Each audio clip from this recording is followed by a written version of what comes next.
अनुराग जी, अभी ये जैसे सतीश जी ने कहा कि ये स्क्रिप्ट जॉइंट भी हो सकती है।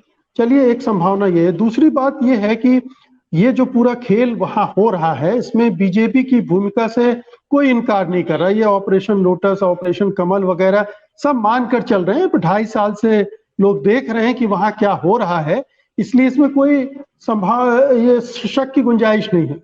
लेकिन ये जो सुपारी दी गई एकनाथ शिंदे को, ये सुपारी से काम कर गई।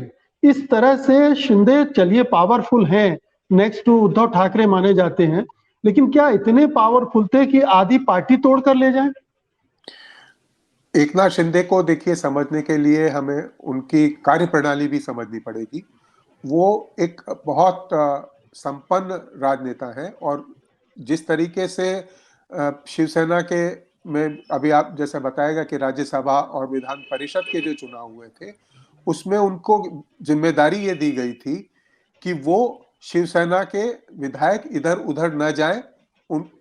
तो एक तरीके से उनको बाढ़ बनाया गया था, लेकिन असल में हुआ कि जो बाढ़ थी वही खा गई। तो ऐसी स्थिति में जी, खेत को खा गई वो।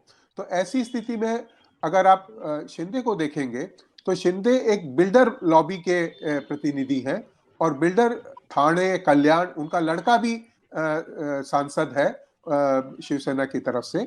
तो एक तरीके से ये जो सातारा से जो मराठा आया था, इसने जैसे कहा गया कि आनंद दिघे का रोल ले लिया, और एक शिवसेना के जो का जो खर्चा होता था, और जो वो जिस तरीके से उनकी एमएलए की और इन सब की जो को रखा जाता था, यहाँ तक कि कुछ लोग, शिंदे का ये भी कहना है कि जब तीनों पार्टियों के एमएलए को होटल में रखा गया था, जिसमें कांग्रेस, एनसीपी और शिवसेना के थे, तो उसका खर्चा भी शिंदे ने ही उठाया था। तो शिंदे जो था वो एक, मुझे तरीके से लगता है, उनके जैसा अंग्रेजी में जो कहा जाता है कि डीप पॉकेट्स है, तो वो सारा खर्चा करता था। कार्यकर्ताओं को भी बहुत उदारता से अपना जो धन कमाया होता है वो बांटता था।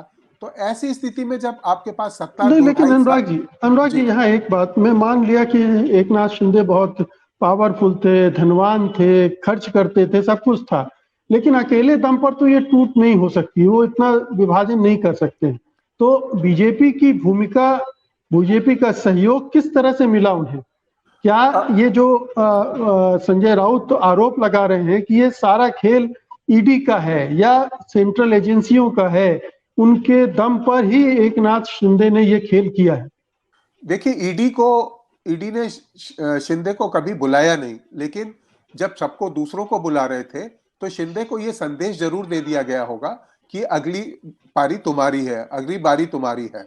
तो ऐसी स्थिति में मुझे ऐसा लगता है कि शिंदे को भयाक्रांत किया गया होगा, और शिंदे कोई दूध का धुला राजनेता नहीं है। शिवसेना एक, आप देखते हैं कि वो काफी ही उनका अपराधियों से, बिल्डर से और अवांछित तत्वों से उनका काफी लगाव रहा है। लेकिन उद्धव ठाकरे जिस तरीके से एक अलग राजनीति कर रहे थे, तो मुझे उसमें ऐसा लगता है कि शिंदे को का जो जिस आदमी की हम लोगों के अभी तक चर्चा नहीं हुई है, वो है देवेंद्र फडणवीस।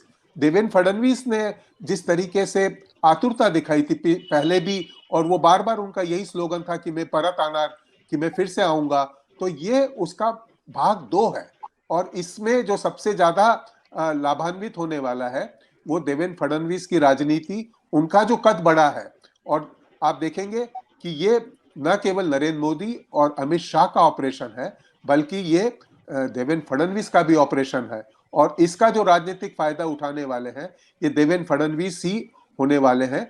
और इसका जो सबसे ज्यादा नुकसान होने वाला है वो आदित्य ठाकरे का होने वाला है, क्योंकि शिंदे की जो प्रतिस्पर्धा थी वो आदित्य ठाकरे से थी, क्योंकि उनका जो जोन था उसमें आदित्य ठाकरे की हैसियत बड़ी बड़ी हुई थी।